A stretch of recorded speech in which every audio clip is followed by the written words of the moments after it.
সকলকে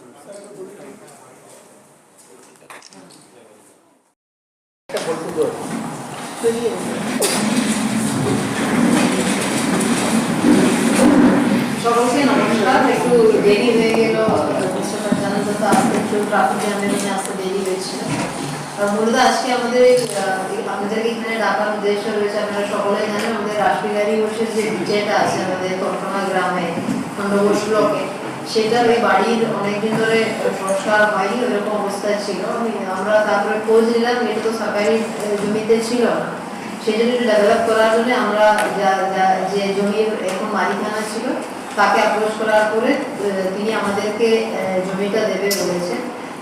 আজকে উনি দলিলটা আমাদেরকে হ্যান্ড ওভার করে দেবেন। এবার আমরা অলরেডি এএসআই যারা কাজগুলো করে, যারা হেরিটেজ বিল্ডিং এর উপরে কাজ করে, তাদের সঙ্গে আমরা যোগাযোগ করেছি। ওই বাড়িটা আমরা ডেভেলপ করে রাসবিহারী ঘোষের যে যথাযথ মর্যাদা, যে বাড়িটা আরো রক্ষণাবেক্ষণ করার ব্যাপার আছে, সেটা আমরা আগামী দিনে ভালো করে করতে পারবো। সেই জন্য আজকে আপনাদেরকে ডেকেছে।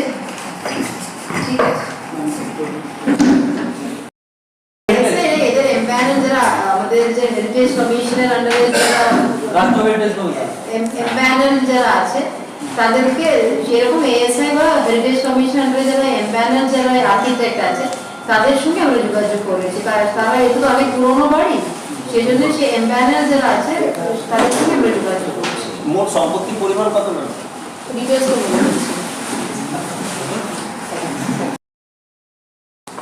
আজকে আমার খন্ডঘোষ ব্লকে একটা ঐতিহাসিক দিন, তার কারণ আমরা দীর্ঘদিন ধরেই ওই জায়গাটাকে একটা দর্শনীয় স্থান হিসেবে করতে পারার জন্য বিভিন্নভাবে আমরা চেষ্টা করছি।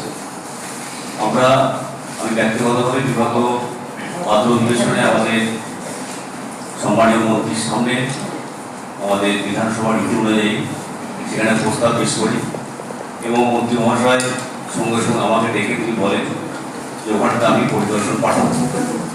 অধিবেশন শেষে কিন্তু পাঠিয়েছি এবং আমি ধন্যবাদ দেবো আমাদের ম্যাডামকে, উনি নিজস্ব দায়িত্ব নিয়ে উদ্যোগ নিয়ে আজকে আমাদের বহুদিনের যে প্রতীক্ষা তার অবসান হয়ে চলেছে।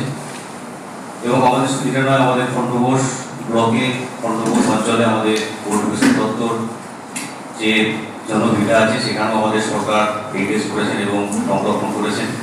তো সেখানেও আমাদের দর্শনীয় স্থান হিসেবে বহু ছাত্রছাত্রী সেখানে যান দেখতে।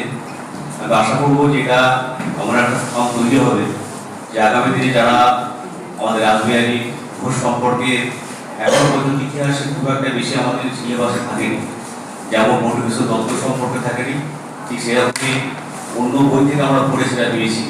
আমি আশা করবো আমাদের সরকার সেই সিলেবাসের মধ্যে সেটা আরও অন্তর্ভুক্ত করবেন এবং যে উদ্দেশ্য নিয়ে আমাদের সরকার ওই জায়গাটিকে সংরক্ষণ করছেন, সেটা সেই উদ্দেশ্য আমাদের বাস্তবায়ন হবে এবং সকলের সহযোগিতায় ওই স্থানটি আগামী দিনে আমাদের কাছে একটা আকর্ষণীয় স্থান হিসেবে পরিণত হবে। নমস্কার, ধন্যবাদ। মাননীয় মুখ্যমন্ত্রী হাত দিয়ে তো কিছুদিন আগে সার্ভিসেস সেক্টর শিলান্যাস হয়েছে, অলরেডি টেন্ডার ডাকা হয়েছে। টেন্ডার মেচুর হলে তো কাজ শুরু হবে, বাদপড়া দেওয়া হবে, তারপরে কাজ শুরু হবে। টেন্ডার অলরেডি দরপত্র তো দেখে নিয়েছে। ম্যাডাম, রাসবিহারী ঘোষের পাশাপাশি খন্ডঘোষের রাসবিহারী ঘোষ সেটাও আছে। আমরা অলরেডি কোথাও মানে জমিটা রায়তির জমির আছে, আমরা অলরেডি মহাকুমা শাসক শ্রী বুদ্ধদেব পান, উনি অলরেডি যারা মালিক আছে তাদের সঙ্গে অলরেডি কথাবার্তা বলেছে, তাদেরকে নিয়ে আমরা একটা মিটিং করে তারাও যদি জমি হস্তান্তর করলে আমরা সেটাও দেখে নেব। তার বাইরে দুজনের একটা মূর্তি করারও আমাদের একটা চিন্তা ভাবনা রয়েছে শহরের মধ্যে, সঠিক জায়গাটা পেলে সেই ব্যবস্থা আমরা করবো।